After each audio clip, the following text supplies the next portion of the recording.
Hello guys. Good morning. Eto may cake ako na isang araw.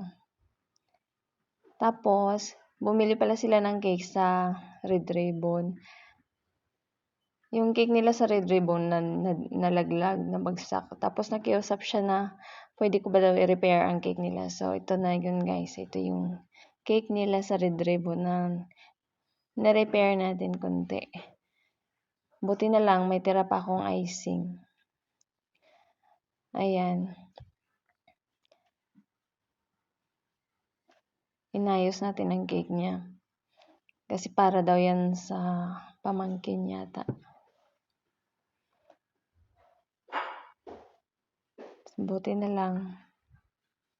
Alert man ang aking partner na. Tinulungan niya ako para mas mapabilis.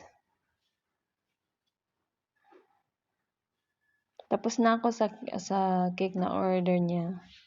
Actually, for pick up na lang. Yung cake na yan, pinabalikan ko na lang yan sa kanila. Kasi magsimula na daw yung program nila 3 o'clock. So, nag-abot sila mga 2 o'clock na ata yun. Binilisan natin ng para mahabol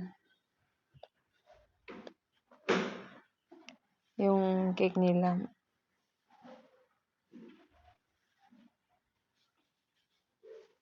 Baka daw iiyak yung bibigyan nila eh.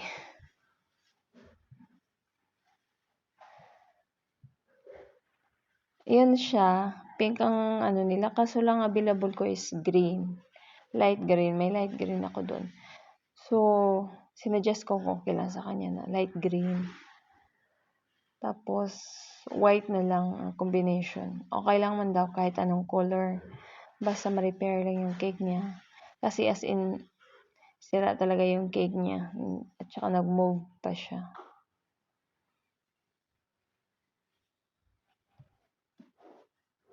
Yan lang.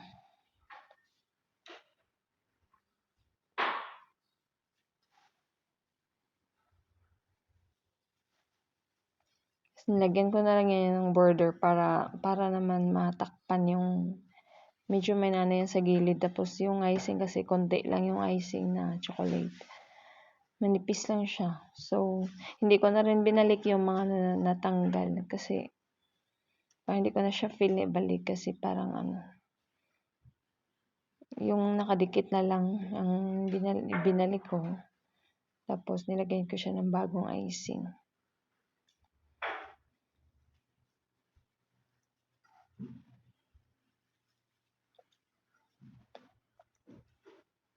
Yan siya. Nanginginig pa yung kamay ko dyan.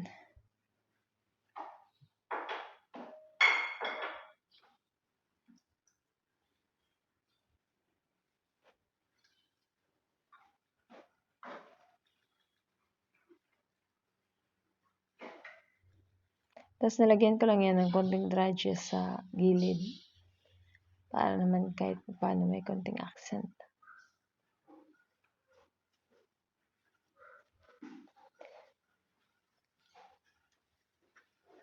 Nahirapan akong mag-ano niyan kasi ang kamay ko as in nanginginig talaga. Nanginginig talaga yung kamay ko dyan. Kaya nahirapan ako mag-control.